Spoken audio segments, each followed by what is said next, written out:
ভাল লাগিছে নে চবকে চবে ভালকে ক্লাছ কৰিছে কৰিছে বেষ্ট আমি ছাৰ মেম পাইছোঁ বহুত ভালকৈ কৰা হয় নেকি সঁচানে কথাটো হয় একদম মই গালি চালি পাৰিব নালাগে আকৌ নাই একদম ভাল চবে ভালকে পঢ়াইছে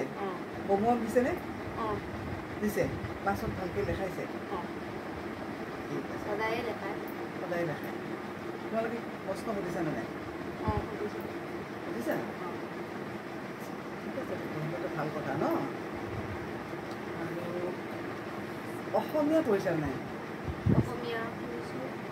এইবাৰ গম পাইছানে এইবাৰ পৰীক্ষাত কি হৈছে এইবাৰ পৰীক্ষাত অসমীয়াত আটাইতকৈ বেছি ফেইল কৰিছে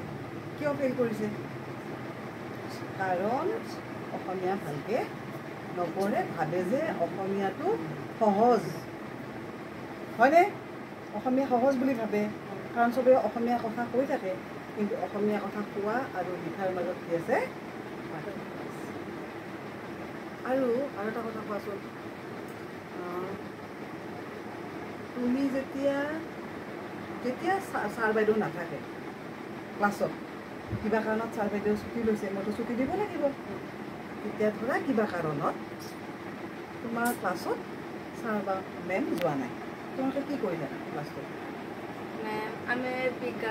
বিজ্ঞানৰ কিতাপ ওলাইকে প্ৰেক্টিকেল কৰিব দিয়ে যে ছবি কথা নোকোৱা একদম কওঁ সঁচানে মেম ছবি আকৌ কথাও কওঁ পঢ়াৰো কথা কওঁ ভাল কথা কি কৰিব লাগিব আমি সেইখিনি সময়ত আমি গ্ৰুপ ডিছকাশ্যন কৰিব লাগে গ্ৰুপ ডিছকাশ্যন মানে কি আমি ধৰা এখন বেঞ্চত 4জন বহোঁ হয়নে 5জনে বহিলোঁ আমি সেই যিটো ক্লাছত ছাৰ বা মেম নাই যোৱা সেই ছাবজেক্টটো আমি উলিয়াই ল'লোঁ লৈ এটা কুৱেশ্যন এটা ডাঙৰ এটা কুৱেশ্যন আমি উলিয়াই ল'লোঁ লৈ পেলাই আমি সেই 5জনেই সেইটো আমি এনেকৈও কৰিব পাৰোঁ বা ডিছকাশ্যনো কৰিব পাৰোঁ আলোচনাও কৰিব পাৰোঁ নাইবা আমি চবেই বেলেগ বেলেগকৈ প্ৰশ্নটোৰ উত্তৰ কৰিব পাৰোঁ ধৰি লোৱা অসমীয়াৰ ব্যাখ্যা এটা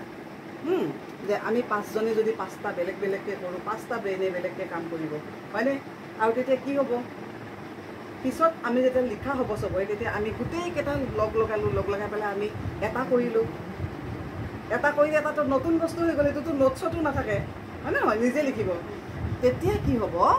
সেইটো আমি যিটো নতুনকৈ লিখিলোঁ সেইটো আমি চবেই আকৌ লৈ ল'ম লৈ পেলাই সেইটো আমি আকৌ নিজে নিজে ঘৰলৈ আহি পেলাই আৰু ভালকৈ পঢ়িম আৰু ভালকৈ লিখিম সেইটো ভাল বস্তু হ'ব নহয় হয়নে আৰু তোমাৰ চোৱা তেতিয়া সময়খিনি তোমাৰ ধুনীয়াকৈ পাৰ কৰিব লাগিব আমাৰ সময়খিনি জীৱনৰ বহুমূলীয়া সময়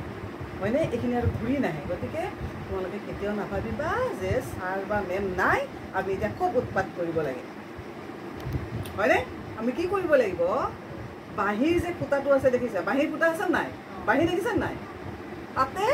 যেতিয়া ধুনীয়াকৈ আঙুলিকেইটা বুলাই দিয়ে তেতিয়া চাৰে গামা পাধা নিচা ওলাই যায় হয়নে আৰু আমাৰ যে ঘৰৰ ফুটা থাকে নাথাকে সেইফালে কিন্তু বাহিৰৰ পৰা গোটেই ধূলি বালি আহে সেইকাৰণে আমাৰ জীৱনটো আমি বাঁহীৰ ফুটাটোৰ নিচিনা ব্যৱহাৰ কৰিব লাগে নালাগে জানো সেইখিনি আজৰি সময়খিনি আমি ভালকৈ কি কৰিব লাগিব প্ৰয়োগ কৰিব লাগিব হয় আৰু দুষ্ট কৰিব নালাগে আৰু ছাৰ মেমক ভয় কৰিব কি নালাগে ছাৰ মেমক ভয় কৰিব লাগে নালাগে ছাৰ মেমক ভয় কৰিব নালাগে কিয় নালাগে যেতিয়া বদমাচি কৰোঁ তেতিয়াহে মানুহে ভয় কৰে পঢ়িবলৈ যদি আমি কিবা কুৱেশ্যন সুধিবৰ কাৰণে ছাৰ মেমক আমি কিয় ভয় কৰিম আমিতো শিকিবলৈ গৈছোঁ হয় নে নহয় মই থাকিব এতিয়া তোমাৰ মই এনে এটা পেন এটা লৈ আহিছোঁ ন কিবা এটাতো আনিব লাগিব মইতো আৰু বিস্কুট আনিলে নহ'ব নহয় হয়নে নহয় বিস্কুট আনি নহ'বৰ কাৰণে মই এটা পেন লৈ আহিছোঁ যেতিয়া হয় নহয় লিখিবা আজি দেই আজি লিখিব লাগিব এইটো ধুনীয়াকৈ হয় নহয় কৰিব লাগিব হোমৱৰ্কটো নালাগে কৰিব নালাগে সেয়া আশীৰ্বাদটো সদায় আছে নহয় জানো গতিকে ৰিজাল্ট ভাল হ'ব লাগিব হা আৰু মুখস্থ কৰা কৌশলখিনি জানিব লাগিব মুখস্থ কৰা কৌশল তুমি কেনেকৈ মুখস্থ কৰা